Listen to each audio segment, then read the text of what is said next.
Hello and welcome, dear listeners, to the Story Player Podcast, the podcast where we bring you some insight into a couple of game developers' history with games and what we think about games, past, present, and future. I am Winston Powell, otherwise known as Acorn Bringer, and I'm joined, as always, by my good friend Zachary Snader. Hello. How you doing, Zach? I'm doing well. Hello. I'm doing pretty well, considering the morning I've had. Doing all right. I got my yeah. My if you want to hear about, yes, that morning, you can get the extended version of this podcast on our Patreon, patreon.com/storyplayers, where we post extended versions, post and pre-show content up there. You can get that. Yeah, enjoy what happened to Zach this morning. The joys of fatherhood and cleaning up messes. Yeah, it's a very prevalent part of the podcast. The last podcast I think I put up, last one I edited, your son actually co-starred. Oh yeah, playing guitar and stuff and making sounds.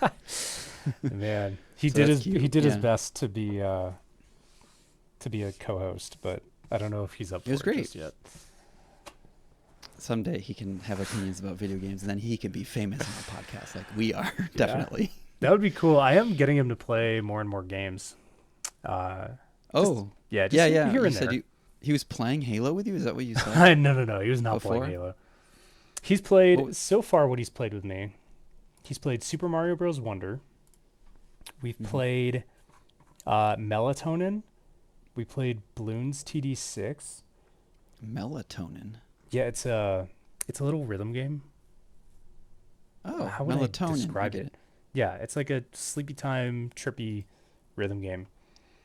Huh. We've played Red Dead Redemption. What a leap. I know. I did play some Destiny 2 while he was like a baby. Uh-huh. Get those subconscious little synapses connecting there. Let's see. We've played Weird West, Cult of the Lamb, Tiny Glade, Crypt of the Necrodancer, Hi-Fi Rush. Yeah. And then I think and then some Burnout Paradise and Minecraft. Oh, that's a good one. So those are the games. So does he sit in your lap while you play, or does he actually have the controller in hand? And it depends on the game. Oh yeah, and I guess Baba is you. Well, that's quite a range. I'm a complex honestly, like it sounds a little like he's your excuse to play all these games, but I know it is a genuine, like you're having him. It is. It's really cool to show him, just to see how he engages with these things, because he doesn't engage with all these games the same way. Like some things he'll be more passive with, but like Baba is you, he liked moving the little Baba around, you know. But like Red Dead Redemption, he'll just sit back and just watch me play the game. Is that Red Dead Redemption 2 that you play? No, the first one. The first one? Yeah, I started playing it again. I guess we booted up Mass Effect 3 recently also. Andy's played Madden. Nice. Yeah. I guess it comes with the territory of like it's your son, but it sounds like these are all games that you just wanted to play. I guess that's just part of it anyway. Mostly. There is stuff that I like actually want to show him. Like I played Shadow of War, but he didn't play any Shadow of War with me, or maybe like a tiny little bit. How old is he now? He's like 3. He is 2.5. 2.5. Nice. Like I really want him to play Celeste, and I'm just looking at my list of games here. Like Baldur's Gate 3, that would be fun, and City Skylines 2. But that game's still... a lot of the games you're mentioning, like I can't imagine a 2.5-year-old playing. Yeah, but I guess he just kind of interacts with it, and it's just a visual toy. Dude, when we played Melatonin, he had the best time, because it's such a cheeky little rhythm game. Like it's just these little vignettes. So there's one where you are swiping a credit card, and when you swipe the credit card, that's kind of like you're mimicking a pattern. So it's Simon Says. So it's like swipe, swipe. Swipe, swipe, swipe. Oh. And it makes all these cute sounds, and you're like buying things, and he was just like in love with that. It sounds like Rhythm Heaven for the DS. It's not dissimilar. Not dissimilar. Interesting. Yeah, that sounds cute. Yeah. Oh, you know what? Just they just announced recently was a Patapon sequel. You remember Patapon for the PSP Yeah. with the little tribesmen Dude, like we've singing been and fighting big monsters? I've been watching Patapon videos once every couple of weeks as research for rugby. Oh, really? Yeah. Nice. Yeah. Yeah. Well, they just announced a new one. It's called Patapon Ratata or something like that. Ratata. I think it's And they the some of the original developers started a new studio and launched a Kickstarter, and it's a spiritual successor, I believe. Interesting. Yeah. Cool. Yeah, I wasn't sure about the whole history of it because I remember I always imagined it was a Sony game or like a Sony property, but it's been so long since then, and maybe it was always just an independent thing anyway. It was always associated with that PSP for me. But yeah, if you watch the trailer, it's all there. Like, I don't love the new art direction. It's still cute and stuff. Ratatan. But Ratatan. The music is all there. Like, it just has that adorable, like, and catchy, like, Japanese singing, you know? Like from Loco Roco or something like that. Mm-hmm. I'm sure you and your son could play that and have a good time. Because that sounds like a nice one for him to play, too. Don't look at it while we're on the pod. Sorry, I can't. You. This is your fault. You don't like the art direction? Maybe I have to give it another look. I looked at my phone, but I preferred like kind of that contrasty kind of comic book style from the first one, where it was more like splashes of color instead of just like full on. I don't know. I'll have to look at it again, but yeah, I mean the music is the selling point anyway. It is cute. I like the art direction, like the character designs. But I guess I don't like that clean, kind of glossy look that it has now. I'll look at it again. It looks like a glossy version of like Cuphead, almost, where it's like hand animated, kind of cartoon style, but interesting. Not as hand drawn, if that makes sense. Yeah. I don't know how. I'll look at it again just to see. It looks really good. I want it. Yeah, it's coming out. You can play it with your son. Get that. That's me just recommending you a game to play with your son. Okay. I'm going to do that. All right. No more looking at videos because all right. Sorry. Editing portions that we are like looking at YouTube is a nightmare because it's just like you have no idea how long the gaps are between us talking and then us just saying like yeah. And I had to get it in there, you know. All right. It's a pain in the ass, so let's not do that. We can talk about anyway. We're on here on Story Players. You sure people don't just a format. We each bring topics to the table, and Zach has given me the floor to bring my topic up this time. Please. And it is a little bit of me just being a brat and complaining. So my topic today is mobile games. Generally, broadly. It's gonna get. Let me funnel it in here. Let me refine it a little bit more. It is basically the wall, the cultural wall that has been created by the way mobile games are designed. Okay. Let me get into this a little bit. Okay, so when I was a kid, we had Sony PlayStation, we had Nintendo GameCube or whatever, and we had the Xbox, the Microsoft Xbox, whatever. We had like these three separate groups of players, and that was kind of like a hurdle to get over. Like you couldn't quite interact with all the groups because you couldn't get all the consoles. Not everyone could afford to get all the consoles. But there's a through line where all the games kind of played the same. Like they were, one shooter on the PlayStation is the same as a shooter on the Xbox. Like we understand how to interact with it. We know how it kind of is formatted. It feels like a regular ass game, right? And maybe the wall gets a little more thick with Nintendo games because the controllers are different, so the games are designed differently. But generally, you see video game type games that you could also envision on the PlayStation, on the GameCube, or on the Wii even. Wii got a little more creative, and the Switch and stuff gets a little more creative. The gap that has been formed, or the wall that has been built between me as a regular gamer, someone who plays games on the computer or on a PlayStation or whatever, the gap between me and people who play games on mobile is so thick. It's so big and unsurmountable. And it was illustrated even more strongly, and it came to my attention even greater recently when I tried to play Pokemon Pocket trading card game. Have you heard of this? The new one? Yeah. They just released their revenue report, and I guess it's already made $120 million. Yeah, this is insane to me because, okay, so basically my experience with mobile games is a little Like I used to play in the heyday of mobile games. I played like Punch Quest, I played Pocket Frogs, I played World of Goo or whatever. Like these like games that came out in the early days that were video game type games that you'd play. Now, however, the last few games that I've tried to play or have seen people playing, another example is like Pocket Camp, Animal Crossing Pocket Camp. Mm-hmm. Like I tried to play that because I love Animal Crossing. I was like, oh, I don't have a DS anymore. I might as well just try this. It turned me off immediately. It gave me like crazy anxiety instantaneously. Why? I went in and it just berates you with like pop-ups and rewards and like money and different currency and you never quite get to a video game as far as I can perceive what a game should be. You never get to that moment where there's a video game in this game. It's just collecting and like stashing away currencies and waiting and using gems or whatever. And I just don't see it. But these games do so well for people. And then, I think I saw someone playing like another big game was like Marvel card game. I don't know what Marvel it's called. Snap? Marvel Snap or something. Yeah. And like I see that there's a trading card game there, but when I look at it, it's just like, and there's another one, there's like a Street Fighter one or something. It's just like, this is just a collect-a-thon thing. You're just stashing away virtual cards in a virtual binder, and it's just like collecting kind of impulsive sort of menu browsing. It's like a it's like a virtual manager to catalog your stuff. It's such a far cry from what I know a game should be. But these things do so well. Even like Pokemon Go. Like it's just an interface for interfacing with nothing. It's an interface for interfacing with this like I don't even know what it is. It's so hard for me to like comprehend what it is that I'm looking at. But I've tried all these things. I've tried the Pokemon thing. I tried Pokemon Go, and then just recently I tried this Pokemon trading card game.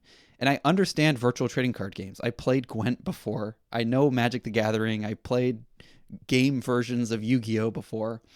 But when I went into Pokemon Pocket, I it was just nonstop menu button clicking through menus. And sure, I get to swipe to open a pack, which I get is like kind of I think there's some kind of like serotonin involved in that process or whatever. But and then I got the cards and it puts it in, it shows you, and you have to like by hand put them into this like catalog. And I was like, is this gameplay? This doesn't register as gameplay to me. This isn't what a game is. And I was like, and also like, my screen is a little kind of small. And so like straining my eyes this whole time, like slowly getting a headache and being given anxiety that like there's so much ahead of me, like collecting like meaningless collection. Oh my God, what is even the point I'm trying to make? I'm really just complaining about this. Like I just was getting so much anxiety. Let me interject real quick, and maybe this will okay, help yeah, you. sure. So I go to the Pokemon, the tcgpocket.pokemon.com, and the hero splash video, no gameplay at all. It's literally just like what appears to be young teenage girls swiping the tops of virtual decks to open the deck. You don't even see the cards coming out. You just see them slashing the top of the deck to mimic. That's the gameplay that deck open. No, stop. Like that's as the far gameplay. as It's literally just collecting. No. I think there is like this is the thing. I played for maybe 20 minutes to a half an hour, like just getting increasingly more anxiety as I did, because like it tells you there's like 260 and each pack comes with like 4 or 5 cards or whatever. And so like you're basically you're just waiting. Like it's an idle game. You're waiting for this timer to go out. If you're feeling saucy, you can pay to like speed up the timer, I'm sure. But like you're just waiting for this timer to go out so that you can input a button press so you can roll the dice on another pack.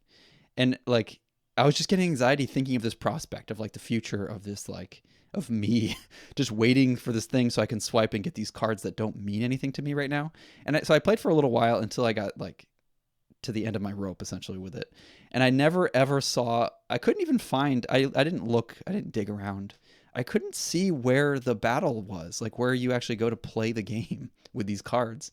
And Dude, on top of that, like that's so funny because latest news, one of the featured articles is how to unlock battles in Pokemon TCG Pocket. That's amazing.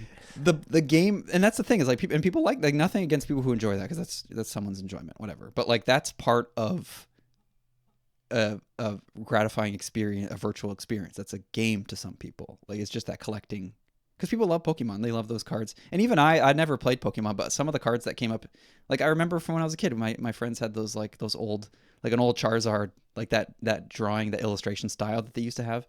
And they have flashy versions, like the foil versions are kind of 3D. But yeah, like it was very telling that I couldn't see, like, how do I just friend my friend who told me about this game? Damn him for telling me about it. How do I friend my friend and just play? And I couldn't even imagine how I could play with him, because I only had like 10 cards or 20 cards or something like that at that point. Whereas like a game I'm familiar with, Gwent, you boot up the game and it gives you like, for every faction, you get an entire deck. Like you just can play immediately. Like playing the card game is the central part of the card game. I know it sounds crazy. And then the collecting part of it is kind of like, that's where they monetize it, and you get reward. That's the reward system. There's more cards to be, but you can play the game out of the box. Gwent. I do love Gwent, by the way. You can play it out of the box. I couldn't picture you playing a card game, a gratifying card game, out of the box, because you don't start with cards. You start by opening. I think it gives you like a little chain reaction of like 4 packs or 5 packs to start with. But like 4 times 4, like that's not enough to build a deck, I don't think. I'm not that familiar with the game of Pokemon, but I don't think you can play a nice game of Pokemon with like however many 20 cards or whatever it is. I mean, I guess Slay the Spire kind of countered that idea, because you just sort of start a run and then you just get an initial deck and you can just do a basic amount of actions with that deck. And the genius of Slay the Spire is how much depth they put into that very base idea of like a card battler mechanic without you having to build a massive deck first. And it's obvious, like it's trading card games are collectathons. Like that's what it is. You get the booster packs. That's the whole gratifying part of it and everything. It's all luck of the draw and stuff. That's a big part of it for people. But I've come and gone through my phase of Magic the Gathering. I no longer look for that. I know that it's a money and a time waste to buy booster packs. But that's like, people love, there's videos about people just opening booster packs on YouTube. Like people love that stuff, and I get it. Like that's the enjoyment for them. That's me complaining about Pokemon. That's not actually the point of what I was trying to say. The point I was trying to say is like, how far removed, like as an outsider just jumping into this, like I'm sure it's doing very well. Like people post about this stuff on my Instagram feed, like my friends play it and stuff. It's obviously doing very well. But just jumping in as an outsider, I'm familiar with PC games. I jump into this thing, like, to me, it's so alien. It doesn't look like a game. And it just made me think like, holy cow, mobile games have found like this avenue, this trajectory that's such a tangent from what I consider a video game. And it's just creating this whole fan base out in this left field that I just can't even comprehend. And the games are being designed around these people, and people are growing up with these games. And I think, generations are going to go by, and we're going to see iterations upon iterations of this type of game. And it's going to divide mobile gamers from like PC gamer, conventional gamers like me and you, old timer gamers. It's going to be such a division between those two people. It's going to be impenetrable. I just can't see, like I felt so alienated playing that game as someone who plays PC games. I don't play that often anymore, but I'm familiar with video games. I thought I was until I played this, like it's such a far cry. It's such an alien concept now, the design of these mobile games, and people, they eat it up. Pocket Camp, people ate it up. This Pokemon Pocket, people eat it up, and I don't see. It's just crazy. I couldn't even fathom like associating with that like mindset. I couldn't even. I don't know. It's such an alien life form that I just found in my pocket. It was weird. What do you think? What have you been playing mobile games at all? Do you do mobile gaming? It's a different beast. It's a totally different beast. The last mobile game I played was Clash Royale in 2020. Is that true? I think that's true. It's been a while. Clash Royale. It's been a while. Is that like the Royale with cheese? It's, you're just making hamburgers. Clash Royale was fun. Like the gameplay in Clash Royale was actually enjoyable to me, and I know it's still one of the biggest mobile games. What in was the the entire world. gameplay? I thought that was just like a Crescent Moon. What is that? Harvest Moon type game where you're just clicking on buildings. Isn't that what that is? No, it's like it's a shooter. I think it's like a 3v3 shooter. What? Yeah. I thought it was like medieval fantasy stuff. No. It's top down. It's 3v3. You're kind of like in an arena. And it's a top-down shooter. Yeah, it's like a combat arena almost. It's actually it's actually pretty fun. But I haven't played. That's so weird because the ads I see for it don't indicate that it's a shooter at all. It just makes me think it's like an RTS derived game. Maybe Clash. It's called Clash Royale. Yeah, I believe it's Clash Royale that I played. Just to give myself some context, I know I'm breaking my own rule. Yeah, this is the game I've seen. This is a shooter. Yeah. This I looks might like a be tower thinking of defense a different. Maybe I'm thinking of a different Clash game, but it's a Clash game. It is one of the Clashes. Anyway, I don't know. I thought it was fun because a friend of mine who was like a big Hearthstone and Overwatch player got into Clash, I guess, and so he invited me to play, and we played and caught up, and that was it. I played like 2 or 3 more matches, and then I'm like, I don't want to look at my phone like this. and then do you get headaches from looking at your phone? Because that's one of the biggest barriers for me is I get headaches. I mean, I can't play a game on a phone for more than like 20 to 30 minutes. Yeah, it's like being in VR. Like you just can't physically do it. Man, I guess I played a lot of early mobile VR stuff, and that was tough to enjoy as well. Yeah, I mean, my general thinking is that this is also kind of biased by the fact that I've like worked for a market research firm that like actually studied these things. Understanding consumer. Yeah, well, tell me. That's interesting. I mean, understanding consumer behavior in various markets around the world. It's easy to see why mobile has gone the way that it has.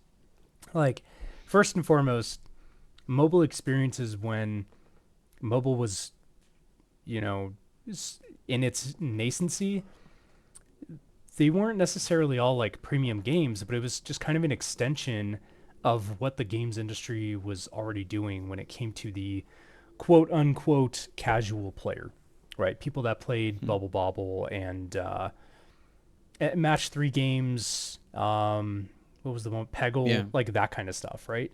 Because you're limited by the hardware too, like the input methods that you have on a totally. phone. And I mean, also development at the time. Like if you weren't developing console or PC games, you were developing, point and click puzzle games and just like really light touch stuff or flash games, whatever, right?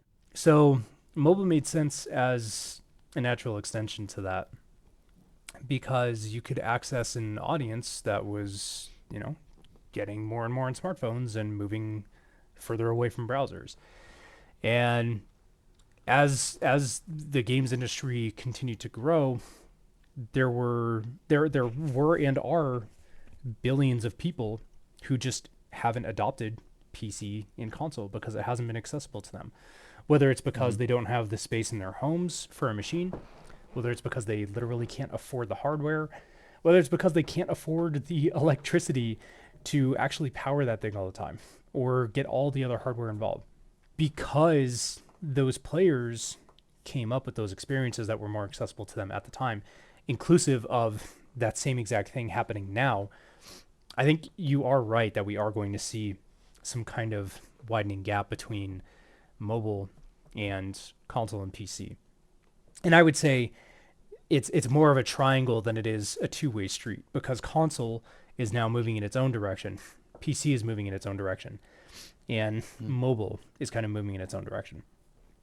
And this is where, this is becoming more and more of a common refrain, but it seems like there's a lot of momentum moving back towards web-based games because of what cloud computing allows for these days. So there's thinking from investors and some other thought leader types, and I actually do agree with this, that web will once again be like the platform of the future. Because if you can take the experiences from console and PC and you make them even more accessible to people that can't play on those form factors, what do you have accessible to you? You have a phone that has browser access. So while Yeah, we're already seeing like PlayStation, you can basically play PlayStation games on your phone through the streaming, and Xbox stuff. Yeah, like you totally. can play AAA games on there through streaming. So without having to have native rendering on these devices, and it's not like phones are not becoming more and more powerful still.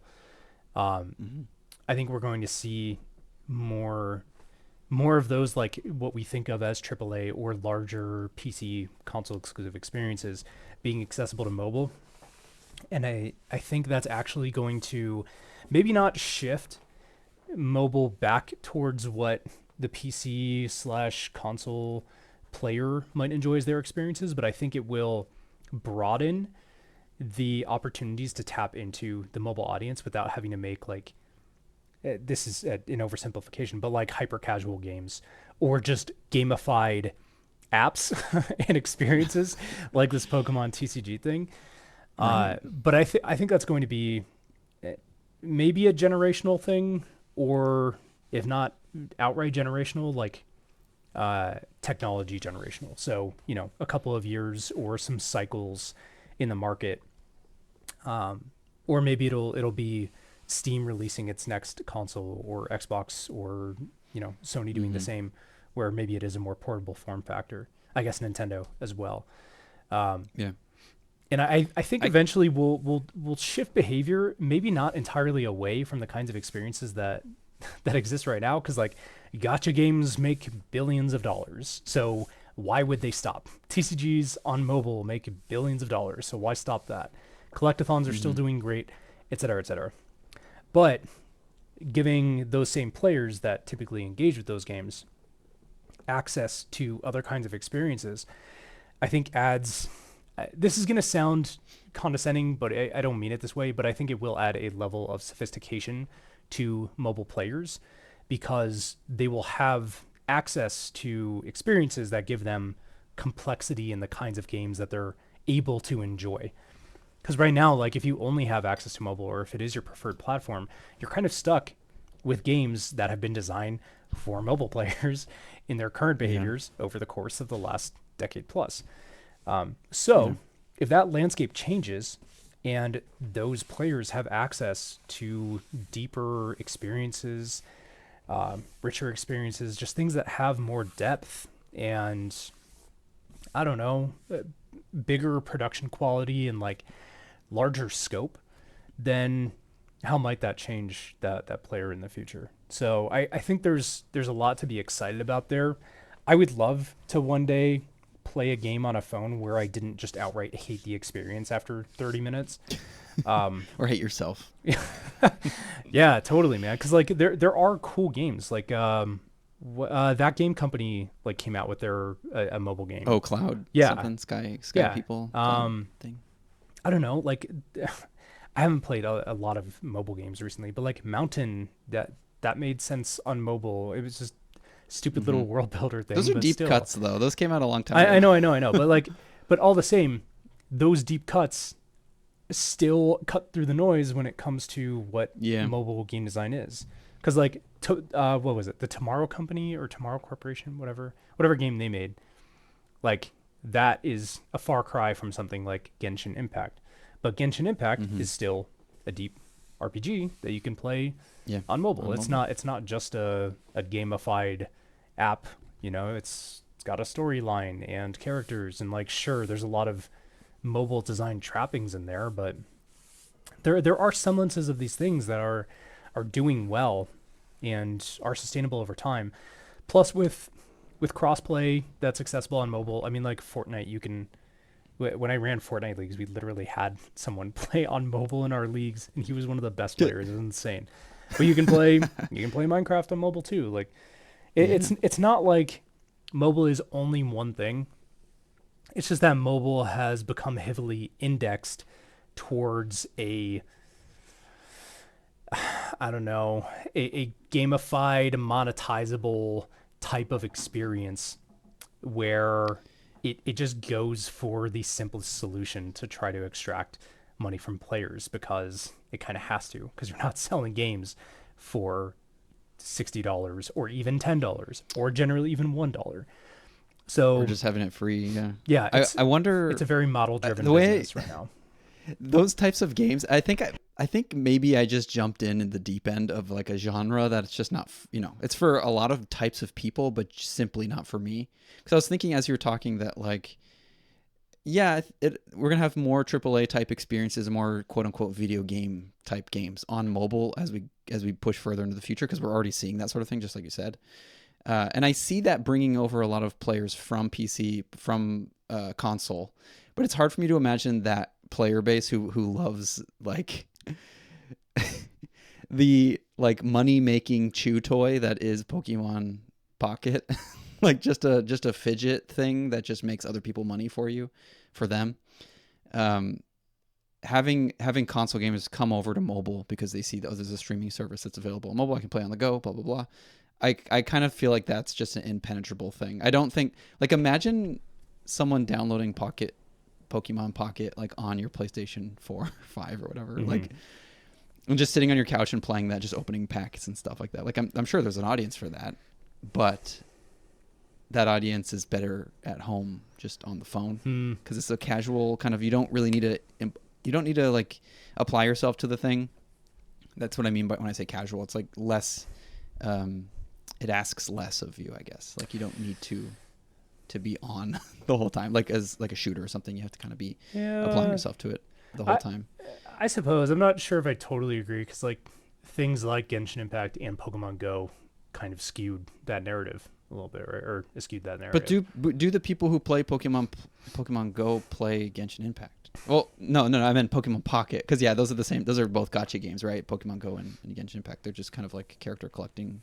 But I guess Genshin's an action RPG type thing, right? But so like, what I'm saying is like those games widened the player base to include not just mobile audiences, but people that played other kinds of games, and created a very accessible touch point into those ecosystems that really invited people in. And I think it got, I mean, I'm sure there is data on this that I cannot reference right now because I'd have to pull it up, but I would have to imagine that both of those games managed to lure in plenty of people who played console or PC games, like almost exclusively, if not entirely exclusively, to play those experiences on mobile as well. Same goes for, PUBG mobile or Fortnite mobile or Minecraft mobile or hell, even Clash Royale, some of these bigger games. Like maybe not Candy Crush, right? But maybe some of these bigger experiences for sure. Yeah, I guess we're seeing the lines blurring a little bit more. Or maybe just like my perception was too black and white before, but I definitely see, like, the more you're explaining it, like the future holds more inclusivity, I guess, like from these different types of games being played any old place. Like you can play it. I mean, when you play these types of games on your phone, you have to use like a controller or something, right? Or you have to deal with the touch screen inputs or whatever. So like, for the I most think there's part, still a barrier to entry there. Whereas like a phone out of the box, your phone can play. You can do everything that Pokemon trading card game Pocket has to offer with just your thumb.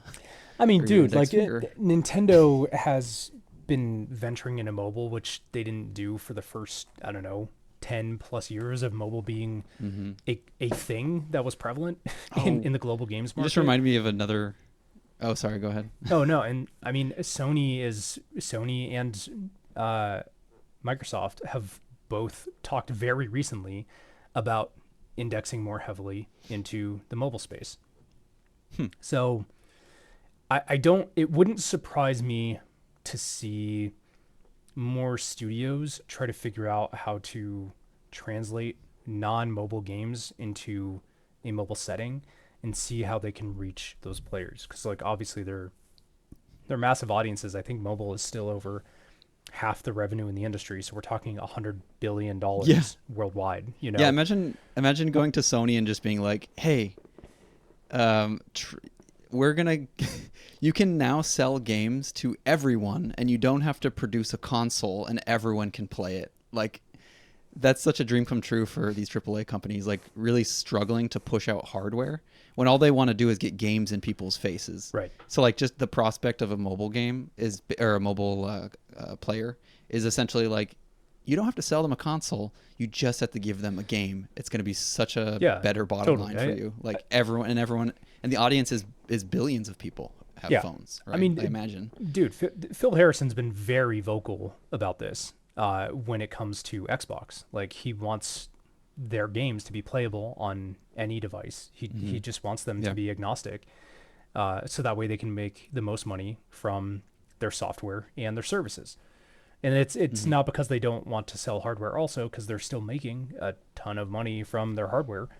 But that's why I think, at least, that a console is not going to be, or like a home box set console is not going to be Xbox's next form factor. Yeah, we talked about that for a little while before. Because they just want to create as many opportunities for them to get games into people's hands. So, you know, like Indiana Jones is coming out, right? The new Indiana Jones game. I bet Phil Harrison would love to just simultaneously release that, like, in the new Samsung Galaxy phone, right? Just say, fuck it, dude.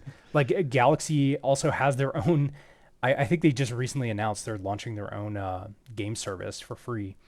And they have 23 games on there. I didn't see what the games list was, but I'm very curious to look now. It's Galaxy, like Samsung. Yeah, wait. I actually kind of want to look at this now that we're talking about it, because I read through the article, but I didn't dig any deeper into it. Let's see. Samsung launches free mobile cloud gaming platform for Galaxy devices. 23 games available. Good Old Games already took Galaxy as a name, so what are they going to name it? Yeah. Wait. The dog Galaxy. Oh man, it has launched. I really want to see this thing. Samsung Gaming Hub. Okay. So it says Honor of Kings, Homescapes. I don't know what Homescapes is. Candy Crush Saga and Monopoly Go. But I wonder if they have any other games there. AAA games. Yeah, that's what I want to explore. Oh my god, this website is just absolute dog doo-doo though.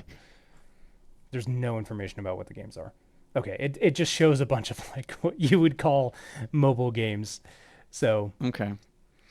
They have Asphalt Legends. Yeah, that's on the here. place to start, I guess. Yeah. That's as someone who's never owned a like an Android outside of like just a Pixel or whatever.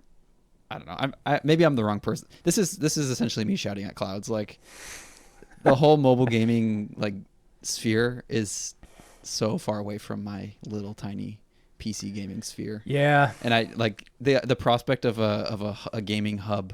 I mean, I guess that's what the Apple Store is and the Google Play Store already is. So they're essentially coming in and being like, no, it's, you know, a new hub like the EA Play or whatever, the Origin Store. Like it's their own little thing for their own publishing needs. Yeah. I don't know, dude. Like that's just like it's like what's happening on PC like a couple of years ago with all the different launchers and stuff and all the different storefronts coming out. Now they're doing it on mobile. There's Apple Arcade. Netflix has its own. Well, Netflix is its own kind of beast. But like, dude, Netflix you could play Oxenfree on mobile, I think. Oh yeah. Which is like, yeah, the Netflix game format is kind of interesting to me actually. Yeah, Netflix as a form factor is interesting because they had like actual RPGs in there or narrative games.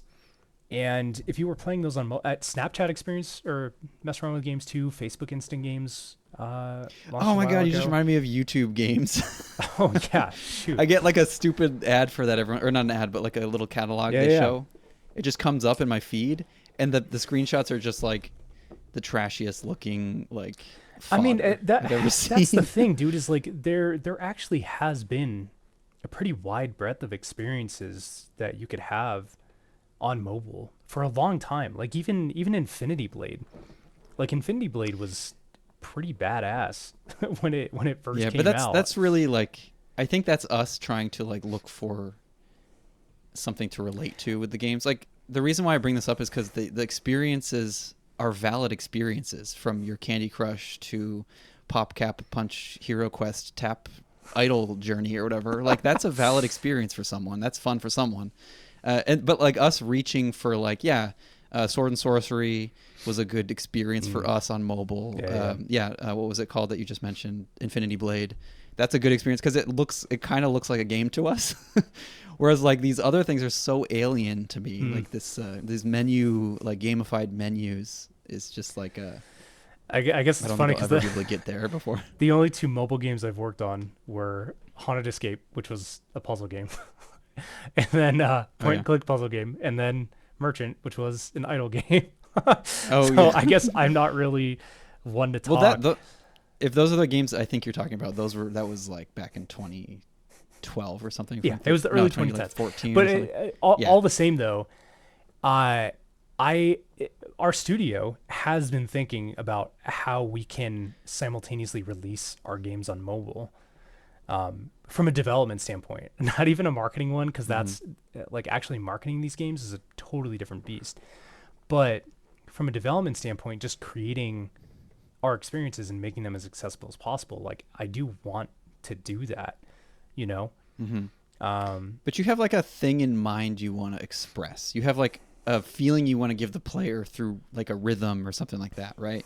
Whereas like a lot of these games, like I said, is a chew toy. Like it's just a fidget thing. Like for just like you, like sure, there's a little thrill that you get from opening a pack of cards, but that comes with annual like opening of card packs. I like, for me, it's hard to validate that. As But like chew, an actual chew toys experience. are not the only types of experiences that are available to mobile players, though. Like I understand, but they love it. I understand, right? I understand your point in that they love Boo-boo it. keys and chew toys. For sure. Like that is. People are gonna say I think mobile games are dogs and babies. No, I And mean I like do. gotcha games, a gotcha pawn. It's you literally are just like opening a little capsule, right? That you're just putting money into. So it's not like there isn't some negative connotation associated with mobile gamers already. Well, I don't want to invalidate like people's enjoyment of things, because it's just like I think each that's their it. own, obviously. Yes. Like the experiences still carry value for these people. Right. It's just, does that mean those are the only kinds of experiences that would be valuable to those players? I think no, but there also hasn't been much incentive from a market point of view to do much that really pushes the boundaries of what mobile gaming has become. And I think that's where there's a lot of opportunity. Right. That opportunity, I think, expands like people's ability to transition over to different platforms and stuff. I do believe that there are people who are just like satisfied with a certain type of game and they don't need to explore. Like the friend who recommended I try the Pokemon Pocket, like that's all him. He loves those types of games. He loves just like clicking through menus and collecting things and getting like sound effects when you click on things. And that's fine for him. I know I'm just being like very, what is it called? Looking down. I'm looking down from my high horse here. But what you're saying, horse. I don't think is actually true on a long enough time horizon, because people who play games now are so aware of the kinds of games that they can play. Well, the reason why I brought that up is because it's a matter of like time commitment. Like some people are, like he's a nurse, he's a surgeon assistant or something like that. So he comes home and he's tired. He doesn't want to, like he deals with tech. He's a technical guy. He deals with that stuff all day. He just wants to come home and just be rewarded on his phone screen for a bit and then go to sleep. You know, like there's just no room for like emotional investment in a story or actually playing through something that has like a set time period that you have to get through. It's just he wants to have this little thing give him a reward and feel like he's progressing in something at the end of the day. And that's satisfying for him, and that works for his lifestyle. And it's hard for me to imagine him exploring outside of that, even if introduced into his ecosystem, some kind of AAA experience that he can play on his phone. I just don't see it. I do, though. I do. Because I'm not sold that player will stick with those games forever. Now, a long time, sure, maybe a decade or something, but eventually it's like, man, I'm only alive for so many years, and not every day is given. Like, can I find something that's more enriching and deep from the platform that I have the ambition is there. Like, this is the type of person I send a video like, hey, check out this video. It's cool. You'll learn something new, and it's something I recommended, and I send it.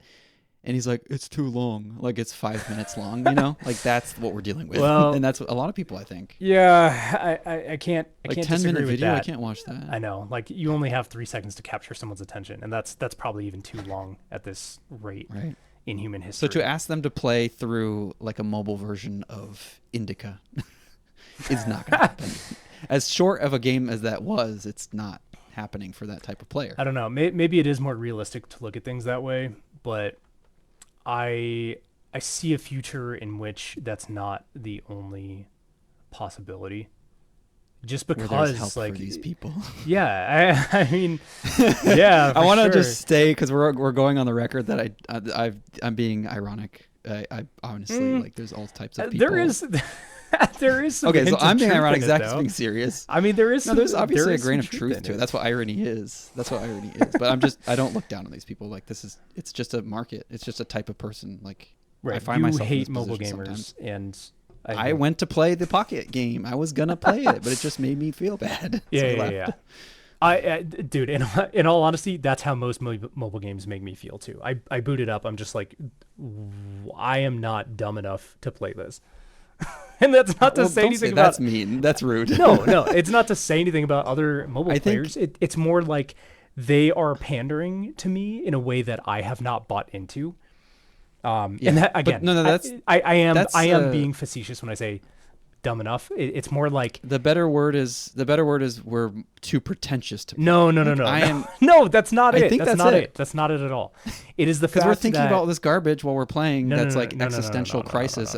Why else would I feel anxiety? No, it's that mobile games have had a prevailing design theory that has been optimized and honed down over the last, call it 12, 13, 14 years, somewhere in there.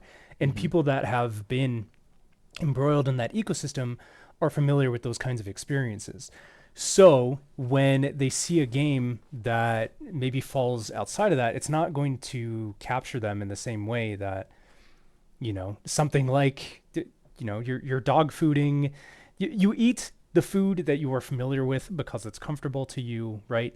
And people generally are not super receptive to change. So that's why I do think that having these new kinds of experiences can eventually, capture and bring over more of these players that are used to the same kinds of experiences they've been playing over and over and over again, is because those design trappings either won't last with them forever, or they will become more open to other kinds of experiences. So again, I'm just being facetious.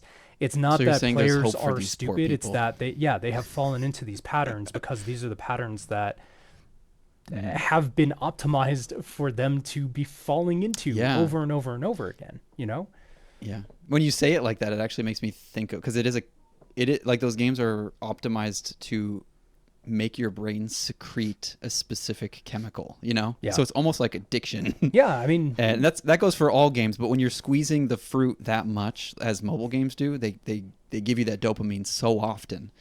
Coming off of that and playing a game that's a narrative like experience must feel like reading the dictionary to these. I mean, this type of person. Like, dude, if you release The Last of Us on mobile, that's going to be a really hard sell because people have been playing Fruit Ninja for 10 plus years. If mobile has been their primary platform, right? We're gonna be so hated after this. I don't know about that. Most controversial. Maybe I'm trying to look at it objectively. Like I used to play mobile games. I had an iPad. I really enjoyed some of the mobile experiences that I could play in the early 2010s and late 2000s. Holy shit! It was a long time ago. That's like when I used to play mobile games too. Like when it was just kind of and the fervor was picking up. Yeah, and I think similar. Like I played Pokemon Go a little bit. And then I played some Clash Royale. Oh, and I played some Vainglory. Vainglory was a lot of fun. Actually, I did get into Vainglory a little bit. Vainglory. Yeah, it was a MOBA, MOBA on mobile, MOBA. But yeah, dude, I don't know. I hold out hope that mobile can be more than what it is today, because it's shown that it can be greater than the sum of its parts at present. It's just, how do you get players to engage with those newer experiences? And I think we're finally getting to that threshold where some of the bigger players, from the platform holder perspective, are seeing how they might be able to like seriously engage with the mobile audience, and not just cater to that audience, but get the audience to kind of meet them halfway in engaging with new kinds of experiences on a mobile form factor. Yeah, we'll see. I definitely not me. I don't think that'll happen with me. I think I need glasses at least, so I need to get over the whole headache. Like, I need to get over the physical pain element of playing on my phone. And I think because honestly, the idea of having a little personal computer, a little app you pull up and have a little thing going on there, like a little Pokemon or something happening there, like that's attractive to me. I had Pocket Frogs. I had a lot of fun with that, like that, and that's just a frog, like nursery game, where you don't really do anything in it. It's just like it's nice to know that you have these little frogs in your pocket. Like that's fun for me, and even Pokemon Pocket, whatever. You have your little collection, and you can do battles or whatever in your pocket, and that is appealing to me. It's just the physical pain and the existentialism that I suffer when I play mobile games now. I'll have to get over that at some point. Okay, I'm gonna go through my Steam library really quick, and I'm gonna tell you. Okay, so I'm looking at 1, 2, 3, 4, 5, 6, 7, 8, 9, 10, 11. 11 games on my carousel, right, for my recent games. Here are the ones I would not want to play on mobile. Halo Infinite. Okay. Overcooked 2. What a weird carousel. Shadow of War. Kane and Lynch 2 Dog Days. Overcooked would be great on mobile, wouldn't it? It's so frenetic and chaotic. There's no Really? my brain in part. It would probably be a good game on mobile, but for me, I don't know if it would be. Cult of the Lamb, Weird West. That's it. What I would like to play, Tiny Glade. Would love that on mobile. Loop Hero, Shishingo, Undertale, Bloons TD6. I'm sold on those. And then I have like Dwarf Fortress and Rugby 22, Hi-Fi Rush, Melatonin I'd play on mobile. Dwarf Fortress mobile would be kind of fun. How would you even on a tablet? Well, I don't know. On a tablet, Isn't maybe. the new version Bit Trip. Yeah, the new version I feel like is more tactile. Dude, like right? a lot as of much key presses. Yeah, a lot of these games that don't have a mobile version, I would absolutely play on mobile, for sure, if it made sense for me to do so. Now I'm at home most of the time, but like when I go to work at this coffee shop, I don't know, maybe it would be kind of nice to just kick back and play. You're gonna cross over, dude. Since you're getting your new job. You're gonna cross over to mobile. Give me a 10-minute break with some Tiny Glade. Oh, that's bliss. Yeah. That's bliss, man. I would love that. So yeah, I don't know. I do think there is a lot of opportunity here for the kinds of games that people don't think of as mobile to be mobile experiences. What do you say we move on to your topic now? What was your topic? Or are we over time? We're pushing it a little bit. We're fine. We can't stretch my topic anymore because it's been stretched all the way. Let's at least close it out. As far as it can be stretched. We'll close it out. I think I understand your frustrations with mobile games. I do. I get it. I can empathize because I kind of want mobile games to be more than what they are. I just think it would be, you know what? Even as a father, it would be a really easy way to show my son cool new games. But mobile games kind of are what they are right now, and we're at this. You don't want your son tapping on that screen. Look at all addicted not and necessarily, stuff. but I do want him having access to whatever kinds of gaming experiences would be cool for him to try out. Mm-hmm. And because that is easier. It's more. It's just more approachable right, for kids. Yeah, the touch screen. Totally, dude. Yeah, 100%. So, I want mobile games to be more than what they are, but I also think they can and will be because they will have to be in the future. And I do think that a lot of that momentum is not even going to be driven by third-party devs and publishers anymore, but really by first parties. I don't know if maybe not first-party phone manufacturers, but like the first-party games people, Nintendo, Sony, and Microsoft, I think are going to drive a lot of the new momentum towards having other kinds of experiences on mobile. And if the web browser becomes the platform of the future again, like that becomes even more true. So, yeah, I don't know. I'm also not about to go out and download any games on my phone right now, but I would like to again someday. Let's just bring back Flash and Shockwave player. Oh, now we're talking. I mean, Discord as a gaming platform is like interesting, but I don't think it's the killer. They're just running web apps. I thought they gave up on that. No. Discord is heavily investing into games, but it's all just. Okay. I mean, at least right now, like they have their API and they're deving that up quite a bit, but it's all just iframes. So if you could run it on a website, you can run it in Discord. I feel like I just will never. I'll never play a game on Discord. You'd be surprised. I mean, I worked on one. It was a lot of fun. A Discord game? Mm-hmm. I'm not devaluing or devalidating. Yeah, you made it sound like I'm devalidating your experience. Games for... No.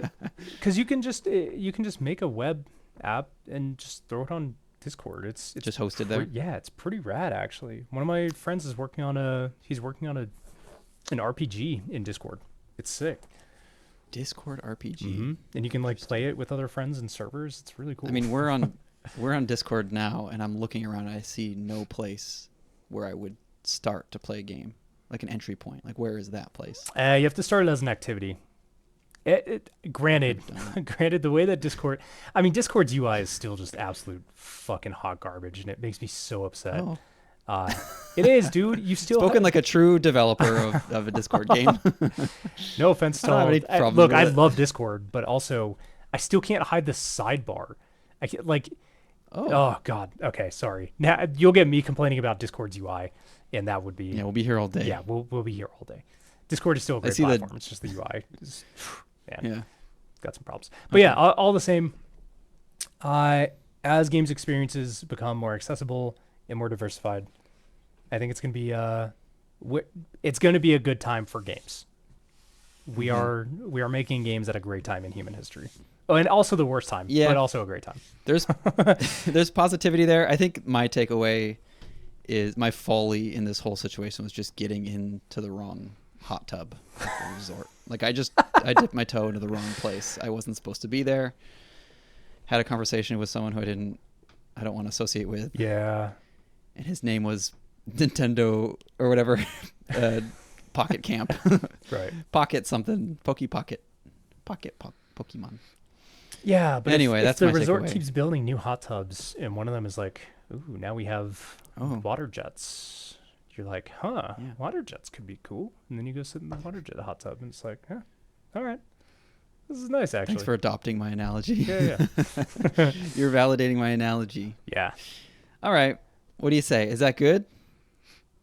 I think that's good. On that topic, yes. Yeah. Yes, for sure. Are we doing your topic? We can make it relatively quick. I'm free. You look so much like the dad from Inside Out right now. I don't. Oh, the movie? Like with the 5 o'clock shadow? Yeah. Oh, the 5 o'clock shadow and the I was like, who do you look mustache. like? Just a mustache? Yeah, the 7 o'clock mustache, 5 o'clock shadow. Yeah, I'm trying to. I would like to have a mustache, like an actual nice looking mustache. So that's kind of the objective right now. Ambitions. Yeah. All right. Enough about that. Let's get into your topic. We won't have any time for your topic if we keep talking about that. Best mustaches in video games, 2024. So I'm free. We can spend time on it. All right. As long as there's no baby emergencies. I had two topics where it basically would have just been me complaining, but given that we just had that discussion, right. I think I want to. I had a feel bad conversation just now. I think I want to just like test open the space up a little bit. All right. It's a welcoming space. I am wondering what you think would be or will be either the next genre to emerge and really like break out and have a lot of copycats and just spawn a whole new wave of types of games that will be made, and or what you think is going to be the new hotness in 2025 as far as like types of games. Oh man, you're asking me to be relevant? I'm asking you to future project a little bit. Holy cow. A new genre or just the next genre that we already know or about? like a twist on a current a twist on a current genre. I'm just curious what you think is going to be like, is what's going to pop. Holy cow. Yeah. If people have their finger on the pulse who talk about this sort of thing, my finger has just been on like bedrock, like a pinky, just like a pinky slab toe. of stone. Yeah. I have not been feeling a pulse at all as far as like modern day trends. I think you being disconnected maybe actually Oh yeah, lends credence to your answer because it's not so I can come to a new plugged in. angle. Yeah, exactly. Not so plugged in. Mhm. Yeah, I'm unplugged. Mhm. I'm a ball of fire waiting to explode Is that or something. is that what people that aren't It's plugged nothing. in say? Yeah, that's people who are not plugged in. That's what they Mm. say. They say stuff like that. They're That makes ball no of sense. It fire. just wastes time. Just fireballs. Yeah. Okay, so my projection for what the future holds. Yeah. Mobile games. Mobile Nice. menu clicking. No, let me be optimistic here. Because I know that there are trends swirling around in like the streaming world, like the YouTubers. Those are types of games that people play. They're kind of trendsetters in a lot of ways. We've seen that historically, like kind of dime a dozen like jump scare simulator type games, like horror stuff. Those had a big like uptick a couple years ago because influencers were digging into that sort of thing. Oh man. This is a difficult question. I have an answer if you'd want me to go first. You go first. Maybe I'll get an idea Okay. from you, or I'll just steal your idea and I'll edit All right. you out and make it look like I had the idea. What I think is going to be the next like big thing are like micro RPGs. So not like 20 to 60 hour experiences like let's take Dragon Age the Veilguard as an example. So from what I hear, I didn't play it. I've just watched people play it, listened to some discourse. I have no judgment on the game one way or the other. But what I have heard is that it's like roughly a 30 to 60 hour game to complete. Mm-hmm. What if instead of spending 4 to 6 years on building out this massive world and all these systems and da-da-da and all this, there was a much tighter, more condensed experience that maybe didn't have all the depth of combat and inventory and loot ecosystem and whatever, all that kind of stuff, right? Mm-hmm. And rather having something smaller that was more of a vignette, like a slice of life in this world, where maybe some of those elements existed, but not all of them. And not only would that bring down the investment required from the player in terms of time and ideally in terms of money as well, but it would give developers a much faster turnaround to kind of test the proof of their game worlds and ideas without having to put as much risk into them. So I think that is going to be more prevalent. It's just like micro world building as playable experiences. What's indicating that to you, that things need to get downsized as far as RPGs? Mostly the negative experiences from the games industry as of late. As an industry, it's clearly something's not working. It's very broken to have these massive productions and then have them fail. It's just not a sustainable industry. Oh, so I think it's like as a development standpoint, I think the practices around development are not just are going to change because they have to. And I think that's going to lead to a lot of like smaller games from studios that have the pedigree to make really kick-ass experiences in smaller packages. Mm-hmm. I think that's going to have to be like a tipping point, an actual tipping point where like bad stuff actually happens. Because like, are we not at this there? point we're seeing like, wait, are we not beyond the tipping point? The camel's back is hurting, but it ain't broken, because I think the next Elder Scrolls game is going to be a trend-setting game. The next Witcher game is going to be a trend-setting game, and the next Cyberpunk. Those are all examples of RPGs that are just going to be bigger and better. They're just going to be expanding. Yeah, but they're not whatever like the next. Are those? I mean, I don't know. Do you really see any of those things as potentially pushing the industry forward? Like Skyrim did, sure. Do you really think Elder Scrolls 6 is? I mean, pushing it in like an unsustainable way, like you're talking about. Like I think They're going to be either they're going to make a game that just flops because it doesn't have the content that people expect, or it's going to be buggy because it's going to be so stretched thin or whatever. But they're going to release a big old RPG, and I think that's going to continue the trend. I think. You think games are just going to get even not bigger than they are now? No, but to your point, I think that eventually there will be that tipping point where it doesn't work for a big project and it flops. You're saying we're not there yet. And then potentially that we're getting there, but I see where you're projecting. I don't think we're as close as to the heat death of the universe like you saying, but I think that we're going to have to reach that big flop first, and then it's going to be maybe we don't need RPGs this big, or maybe because the only RPG that's bite-sized that I can think of, it's still a pretty long game, but the original Rage is like a bite-sized RPG. It's like okay. It's got the look of it's vaguely an RPG, and it's short and concise in what it does. Like all the systems don't have really time to breathe or anything. It's really stripped down. And consider that was a long time. How many ago, people right? do you think can do this? Can just pull out Rage Anarchy Edition from the shelf behind them? I love that you have that. I love that game, honestly. I do too on PC. I do too. I never played on PS3 though. It must run pretty well, right? It does. It looks so good, honestly. Oh man. Yeah. Yeah, because that guy, whoever made it, John Carmack, is that? It was I don't know if John Carmack worked on Rage.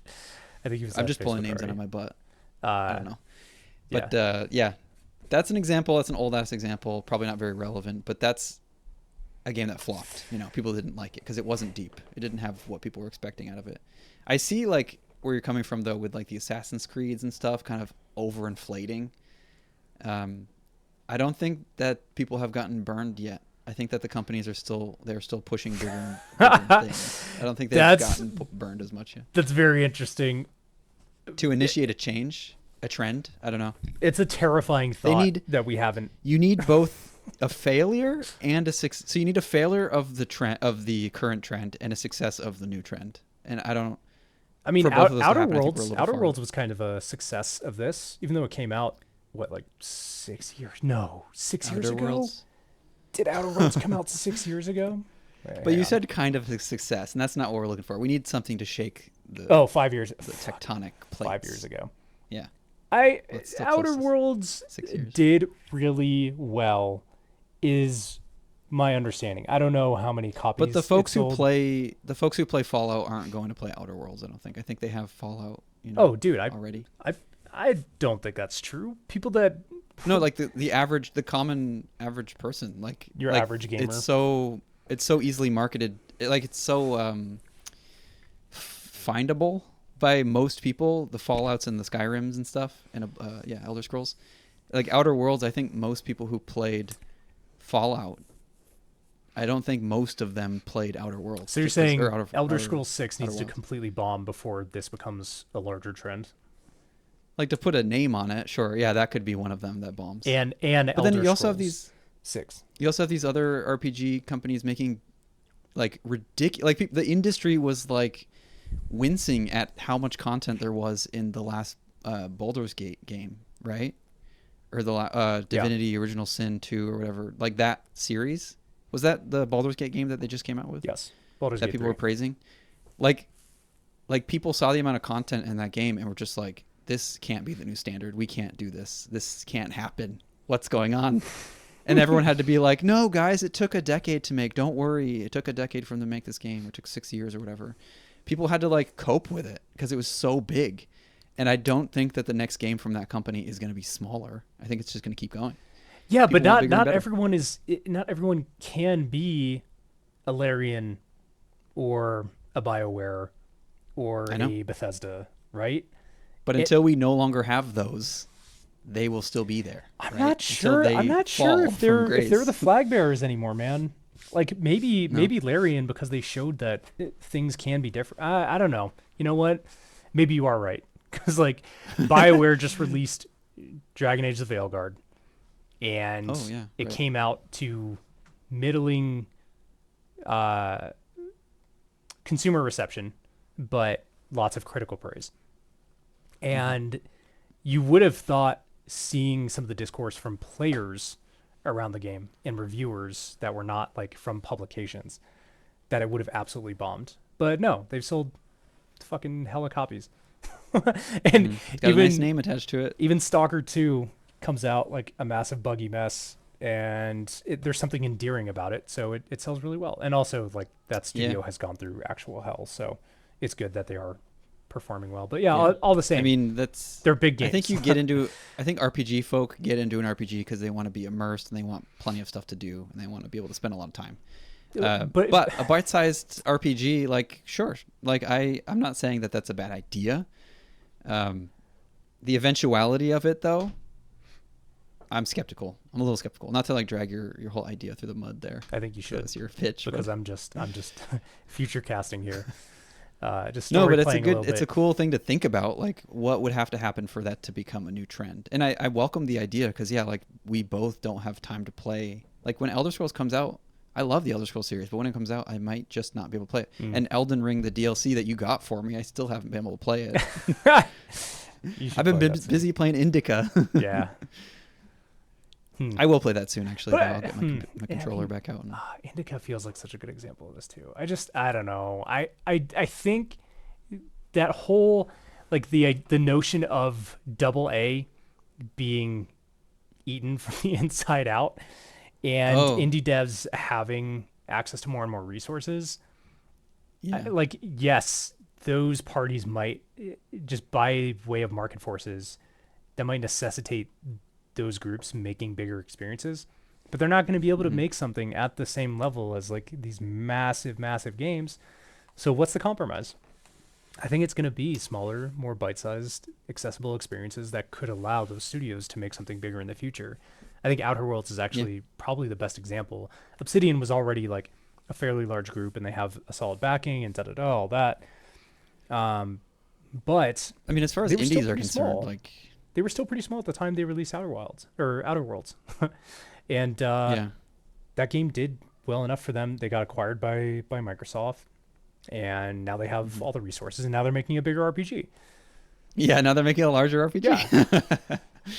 So, like, I mean, sure, indies are going to do it smaller always because they, there's limited resources there, and there's less, like, necessity to stretch their game, whereas, like, AAA games, they need players to be overwhelmed, I guess, to have too much to do. Otherwise, they'll give bad review.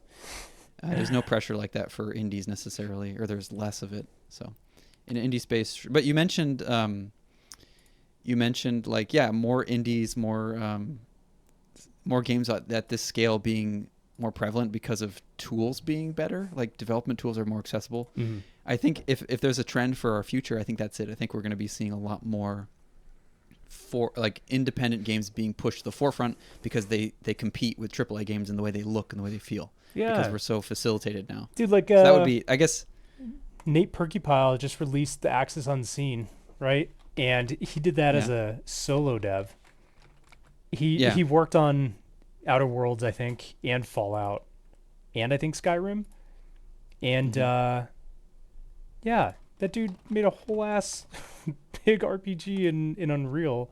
He said it's like 3 times the size of the Skyrim world or something. Like, that's insane. And I think that you get a lot of mileage out of like the solo dev. Like, this guy made this alone. Like, whoa! And then you get a lot of buzz that way too. But I mean, that's I don't know if that game is going to get as much eyes on it. It doesn't need to as a AAA game, right? That's the thing. It doesn't need to, right? It just needs to be successful enough for this person. Well, for an indie, for this person to do more and bigger. But that's what I'm saying is, like, that is something that feels more sustainable than just spending 6 years and being like, well, I don't know, our numbers say this is going to perform well, and then you have a $200 million project like Concord and it just fucking dust in the wind, Oh, so that's a good like horse of the apocalypse there, Concord. Seeing how that flopped, definitely lends some credence to at least kind of that perspective that you have as far as like games as a service type games go. Yeah, like just to see that thing fall out of grace is just is an alarming thing. Totally, probably shifting some trends over at Sony. Something's got to give, man. Something's got to give. But anyway, okay, that's what I think. Yeah. How about you? Now that we've had this time.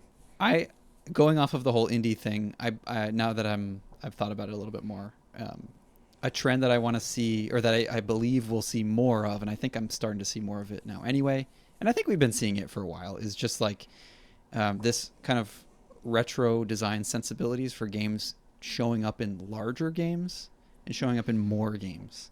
Okay. And not just like making your game look like a retro throwback, because we've been seeing that forever. Like we've been seeing throwback games, like pixel art stuff that looks like an NES game or whatever. Mm-hmm. A trend that's easy to predict is just the next generation. If you're thinking of that's a delay, like we just got over seeing a lot of 90s style games getting popular in indie space. We're going to start seeing a lot of like PlayStation 2 style games coming to the forefront and stuff like that. So that's kind of like, and then I think that eventually we'll start seeing like, PS3 generation style games, God forbid, like the way they look, Yeah. But it's going to be on a delay. Like people nowadays, they're nostalgic for the Y2K type stuff. So that's an easy prediction for me to make. That's all in the indie space. I don't see that as being like a big, like industry wide trend. But you're saying it will become more prevalent. Yeah, it'll be the next like kind of thing that hits. It's just it's that's an easy, because it's a pattern. Like we see this nostalgia pattern in movies and everything. So that's an easy one for me to call. I think that's what I'm going to say. It's just like we're going to start seeing these games that are reminiscent of more Dave the that Divers, era, the PS2 era. that sort of thing. Dave the Diver. Oh, I don't know that game. You don't know Dave the Diver? It was a game published by Nexon, I believe. And I'm just thinking of that game where you fish and you get fish on the mobile phone. And Ridiculous you go Fishing? deep down. Yeah. Is that the same game? No. Ridiculous Fishing was one of Lambier's old joints. Yeah. That's what I was thinking when you say Dave the Diver. Dave the Diver does have similar sensibilities and design aesthetics for sure. Dave the Diver. Mm-hmm. Sure. Yeah, I don't know this game. Wow. But sure, I'll take your word for it. This looks like a retro throwback. I'm so jealous of you. What? To be so focused on your world. That must be really nice. Nice or depressing? I think more of the former. I just don't like video games that much anymore. I like the games that I've played before, like the newer, like I played Indica. I liked Indica. Indica's a new game, but like, yeah. But I mean, that was like given to me for free, so like I had an easy in on that one. So if you got more games for free, you would like video games also, more? Maybe. And it's also just not a trendy game. Like, I tend to stay away from trends anyway. That's why I felt not qualified to talk to this topic. Mm-hmm. I like finding aesthetically pleasing games that have like good messaging, games that are enjoyable, like in a specific ways. And so a lot of the AAA type stuff, I'm like the games that I have right now coming to mind totally contradict what I'm saying, because I have like the Resident Evil remakes and stuff in my Steam library. But yeah, it takes something different and special for me to actually commit to making a purchase and commit to playing it. That's just me. Dave the Diver, that just sounds like... And I also have like a chip on my shoulder of like retro aesthetic for that era. Like 2D pixel art retro stuff. Like that doesn't speak to me at all. And so I just tend to steer away from that stuff. Like I don't know. I have a chip on my shoulder about like, I mean, name your game something super something, like, oh, it's like the NES, Yeah, I don't know if I don't buy into that stuff. I don't know if studios will go backwards so much as they'll bring older art direction sensibilities forwards. Like Dave the Diver, I feel like is a good example. The new Prince of Persia game that's coming out from Ubisoft, like that kind of touches on that as well. I don't know. Maybe it's not. I can see that. Maybe it's not a great projection, because it is kind of like a vanilla like concept that, yeah, of course we're gonna be seeing these. I mean, yeah, maybe The Last of Us 3 won't be like an 8-bit Nintendo game, but that would be awesome if it were. Well, here's a funny thing though, is in The Last of Us Part 2, they had a filter in it that gave your game the filter that my game has. So it looks like an old, like dithered, pixely kind of mess. Maybe every game not that that's a trend or anything, but that appeals to someone. Like they put that in there for a reason. So, but yeah, I guess that's a boring answer. Okay, I've got one more. I've got one more throwaway one. Yeah, fill in the blanks for me, because I don't have a good one. I think by the year 2028, let's call it, every game on Earth that's ever released is going to have a photo mode. Every single one. Sure. You want to take a What picture was of the year, your... 2028 you said? Yeah. Yeah, let's say within 4 2028. years, you won't find a game that's not released with the photo mode. I mean, a 3D game, yeah, sure. That's a good prediction. Any I game. mean, there's so many, and Any game. even like a 2D, like Dwarf Fortress, Flurpy blurred clone. That's just like speaking to the whole social media element of stuff. Like people just want to share. It's gonna everything. have There's a share photo button mode on the PS with controller, filters, and you can share directly to TikTok or whatever. Yeah, that's a pretty safe bet. I mean, with Steam, you can just take screenshots and share it in any game. So, not that Indica had a photo mode built in, but see, but if Indica pictures. released in 4 years, it would have a photo mode. Yeah, should do. Yeah, would do. I wish I had a better one because that is an interesting idea to try to like predict the future. I'm just not that much of an industry analyst, I guess. Okay, by the year 2028, every game will have automated translation. Man, actually, dude, that will probably happen sooner, I think. Yeah, that was something we actually, in the last episode I edited, we were talking about like even sign language being an option. Oh, yeah. Remember that? Yeah. Yeah, that would I think cool. that could be a good prediction too. Is just more accessibility features like that, and like dynamic translation that can translate language as well as like sign language, like both verbal and sign. One of the That's few my prediction. I'm gonna applications- put my name on that one. Yeah. Oh, okay. You're just gonna take that run with it. That'll be my prediction. Yeah, I'm just gonna take that. You're a real contributor. That's to a little class better than project. just me saying, me, the person who's developing a retro-inspired game, saying the future is in retro games. I'm so like pessimistic today. I don't know why. There's many reasons to be Self-loathing. pessimistic. We gotta chip out we should be chip out happy. some holes. Christmas is to coming. find some light. My dad just made cookies. I'm gonna have some cookies in a bit. That sounds great. Yeah. I do. I think we can close it there. Yes, I'll do the sign off. Okay. Stop talking. I'll do the sign off. Everyone be quiet. Whatever that was has been Story Players. Thank you so much for joining us. You can tune in every week. There'll be a new episode up. I get these up every week somehow. We're on YouTube Music now, so you can find us there. We're on Spotify, and you can find us on various other listening applications that Spotify also distributes on, because we have like an RSS feed and stuff. So go there, find us there, share with your friends, give us review, comment, upvote to help the algorithm see us, because we've gone unseen so far. Do all that stuff. That always helps a lot. Thank you. We would really appreciate that. How else do I close the podcast? We haven't gone completely I have unseen. See, this is where the optimism has to combat. That's just this the episode. light combating the darkness. That's just this episode. No, we have some viewers. We have subscribers, and it's been really nice. So it's been nice. If you do want to help the show out, we also have a Patreon, patreon.com/storyplayers. If you'd like to see more, we have extended versions, just like I mentioned before, up there. You can check out. I recently lowered the prices, so any patron gets access to the extended versions, and patrons at a higher tier, they also get access to questions, having their questions answered on the show, which is something Zack did not consent to. That's fine. But we're going to do that. if we do ever get questions, we'll call for questions, and we'll answer those on the show. That could be fun. That would be fun. Yeah, so check that out. Check me out. I am at Acornbringer on most social media platforms. I'm currently making a game called Of Love and Eternity. The early access version of that should be coming out pretty soon, so keep your eye out for that on itch. I'm not going to put it on Steam just yet, because people on Steam are mean, and I'm avoiding criticism. It's just to test the waters. Keep your eye out on for that if you're interested in that. Zack, who are you, and where can people find you? Yes, I run a game development studio called Wildkind, and you can find me at or I guess us at Wildkind Creations.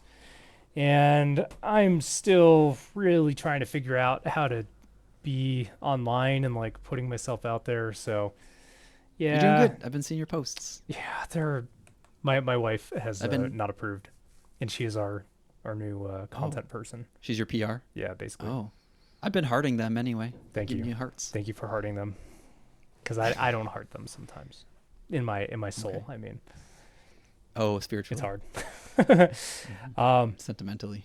Yeah. But yeah, you can find us there. We're actually going to release our first game in a couple weeks, which is pretty cool. And then, yeah, we're going to get to work on our next project. Very excited. Awesome. Mm-hmm. On to the next one. On to the next. On to the next one. What's that from? Is that Jay-Z? On to the next one. On to the next Yes, I think so. one. Let's just end this. All right. That's at Wildkind Creations. Did you mention? Yeah, I did. I'm reiterating. Thanks.